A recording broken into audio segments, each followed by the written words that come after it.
কাঁকড়া নিয়েছি। কাঁকড়া দেখেন, কাঁকড়ার পা কত মোটা মোটা পা। আর নিয়েছি চিংড়ি। এই দেখেন চিংড়ি, এটা হচ্ছে চিংড়ি। এটা খাওয়ার জন্য রেডি হলাম। তো আপনারা দেখুন। ধরো, তুমি তুমি একটা কাঁকড়া খাও, একটা চিংড়ি খাও, আমি একটা কাঁকড়া একটা চিংড়ি, দুইজনে। তুমি আগে চিংড়ি নিচ্ছ, কাঁকড়াটা নিবা না? কাঁকড়া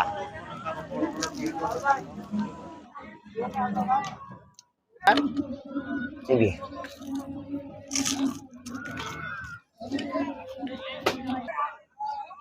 বিশাল